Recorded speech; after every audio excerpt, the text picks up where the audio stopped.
Hello friends, आज हम करेंगे डे 1 इंग्लिश। इसमें हम फिलअप्स करेंगे। फर्स्ट फिलअप जो है, she succeeded dash hard work. तो इसका आंसर क्या होगा? Can you guess? She succeeded hard work, what will be the answer? From, by, with, through. So the right answer will be through. She succeeded through hard work. उसको succeed मिला hard work से। Now I will give you the explanation कि answer through क्यों है, from क्यों नहीं है। उसको सक्सेस मिली हार्ड वर्क से। फ्रॉम कहाँ आता है? फ्रॉम वहाँ आता है जहाँ पर ओरिजिन होता है। फ्रॉम कहाँ आता है? जहाँ पर ओरिजिन होता है। यहाँ पे ओरिजिन की बात नहीं की गई है। जो नेक्स्ट है वो है बाय। जो नेक्स्ट है वो है बाय। और बाय कहाँ पे आता है? जो बाय है वो इतना रेलिवेंट आंसर नहीं है, not so relevant. After that with आता है टुगेदर, जहाँ पे हम साथ की बात कर रहे हो कि वो उसके साथ गई, वो उसके साथ गया, उसने ये काम उसकी हेल्प से किया, with the help of him और with the help of her together. जहाँ पे साथ की बात है वहाँ आता है विद। तो जो आंसर होगा वो होगा थ्रू, कि उसको सक्सेस मिली किसके ज़रिए? हार्ड वर्क के ज़रिए। So the right answer is through. Next है, she was born dash March dash a cold winter morning. So guess what will be the answer? Okay, I hope सबने answer ढूंढ लिया है। तो अभी मैं एक्सप्लेनेशन देती हूँ। जो आंसर है वो है she was born in March on a cold winter morning. So answer is C, in March on a cold winter morning. And the explanation is, first है जो आप देखिए वहाँ पे फर्स्ट ऑप्शन में है इन एट। इन तो ठीक है, जब मंथ की बात आती है तो मंथ के साथ हमेशा इन आता है। जैसे कि यहाँ पे मार्च मंथ की बात हुई है तो मंथ के साथ हमेशा इन आएगा। उसके बाद है एट। एट कहाँ पे आता है? एट टाइम के साथ आता है, तो फर्स्ट ऑप्शन तो नहीं होगा। सेकंड में है ऑन। ऑन मार्च नहीं आएगा, मंथ में हमेशा इन आते, तो सेकंड ऑप्शन भी नहीं होगा। थर्ड है इन मार्च, ये बिल्कुल ठीक है, मंथ के साथ इन आता है। एंड जो ऑन होता है वो कहाँ आता है? जहाँ पे स्पेसिफिक डेट या डे हो। और यहाँ पे स्पेसिफिक डेट और डे की बात की गई है कि जो मॉर्निंग थी वो कोल्ड विंटर मॉर्निंग थी। तो ये स्पेसिफिक बताया गया कि मॉर्निंग कैसी थी? Cold winter morning.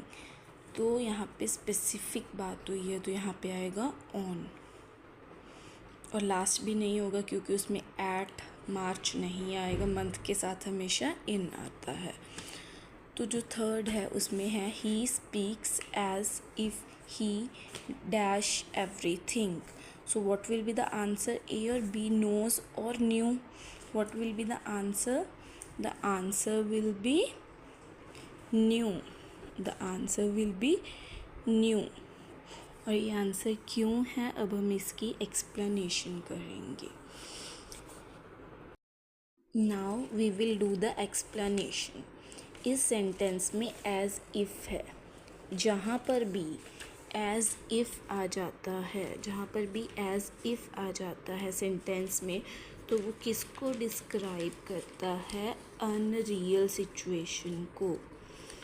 Unreal situation को या फिर अनरियल सिचुएशन को या फिर इमेजिनरी सिचुएशन को, या फिर किसको, इमेजिनरी सिचुएशन को।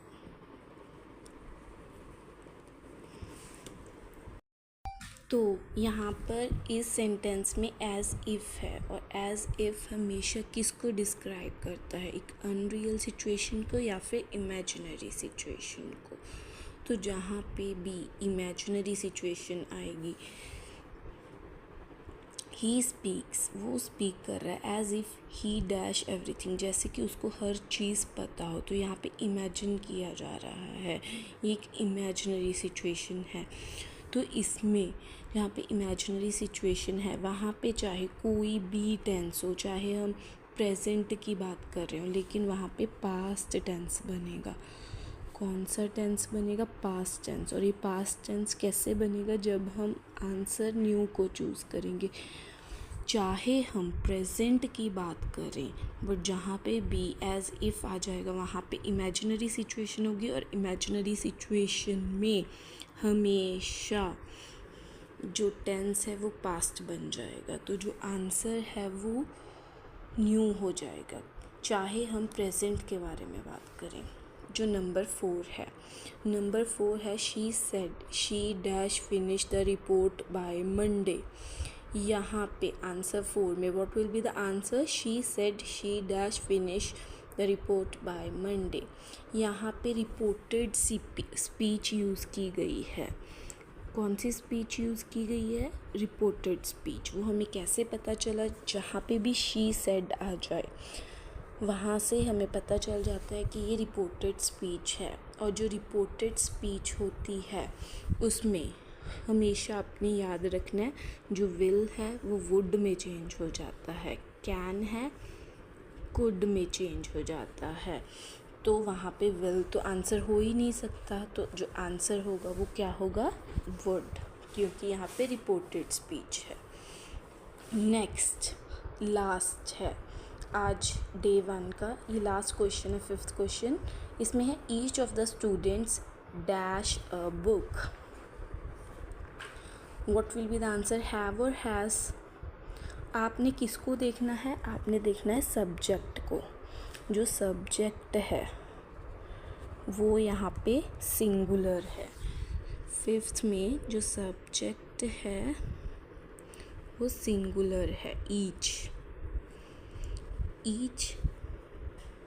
सब्जेक्ट है और ये सिंगुलर है। तो जो वर्ब होगा, इस केस में जो वर्ब होगा ये है सब्जेक्ट, ईच सब्जेक्ट है जो कि सिंगुलर है। तो इस केस में जो वर्ब होगा वो भी सिंगुलर ही होगा। सो वर्ब